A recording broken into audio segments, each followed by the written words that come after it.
High guys, welcome to my channel. आज आपण आम्रखंडची recipe बघणार आहोत. सर्वप्रथम आंबा घेऊन त्याचा पूर्ण गाभा आपल्याला एका वाटीमध्ये काढून घ्यायचा आहे आणि दुसऱ्या वाटीमध्ये दुसरा आंबा सोलून त्याच प्रकारे आंबा चिरून त्याचे छोटे छोटे अगदी बारीक काप करून घ्यायचे आहेत. जसे तुम्हाला व्हिडिओमध्ये दिसत आहेत त्या प्रकारे तुम्हाला ते काप अगदी बारीक करून घ्यायचे आहेत. ते आपल्याला सर्वात शेवटी रेसिपीच्या सर्विंगसाठी लागणार आहेत. आणि अशा प्रकारे 2 बाउलमध्ये वेगवेगळे 2 आंबे आपण वेगवेगळ्या पद्धतीने बारीक केलेले आहेत. एक आंबा बारीक करून मिक्सरला त्याची प्युरी करून घ्यायची आहे. मँगो प्युरी करून झाल्यानंतर आपल्याला एका मोठ्या बाउलमध्ये 250 ग्रॅम हंकर्ड आणि 250 ग्रॅम पिठी साखर एकत्र करून घ्यायचे आहेत. एकत्र करताना पूर्णपणे एकजीव होतील याची काळजी घ्यायची आहे.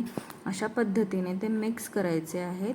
जर लागल्यास तर दुधाचा थेंब त्यामध्ये ॲड करून तुम्ही ते मिक्सचर मिक्स करू शकता. त्यानंतर या सगळ्यामध्ये आपण प्युरे केलेली होती ती प्युरे ॲड करायची आहे. ती ॲड केल्यानंतर हे सर्व एकत्र एका पद्धतीने बाइंड झाल्यासारखे झाल्यानंतर यामध्ये वेलची पूड ॲड करायची आहे. यानंतर आपण दुसऱ्या बाउलमध्ये जे छोटे छोटे आंब्याचे काप केले होते ते त्यामध्ये ॲड करायचे आहेत, जे आपल्याला आम्रखंड खाताना दाताखाली येतील. आणि अशा पद्धतीने तुम्ही वेगवेगळ्या पद्धतीने ते सर्व करू शकता. मी इथे एका छोट्या शॉर्ट ग्लासमध्ये आम्रखंड सर्व केलेले आहे.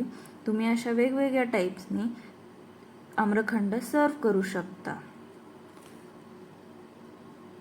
मी शॉर्ट ग्लासमध्ये पहिल्यांदा आम्रखंड घातले आहे. त्यानंतर त्यामध्ये चॉप केलेले छोटे छोटे काजू बदाम ॲड केलेले आहेत आणि परत एकदा आम्रखंड घालून त्यावरनं छोटे छोटे आंब्याचे काप केलेले होते ते मी ॲड केलेले आहेत. अशा पद्धतीने आपला एक शॉर्ट ग्लास रेडी झालेला आहे, जो आपण सर्व करू शकतो.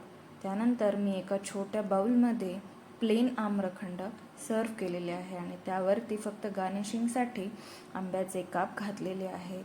अशा वेगवेगळ्या पद्धतीने तुम्हाला आवडेल तशा पद्धतीने या गोष्टीचा आनंद घेऊ शकता.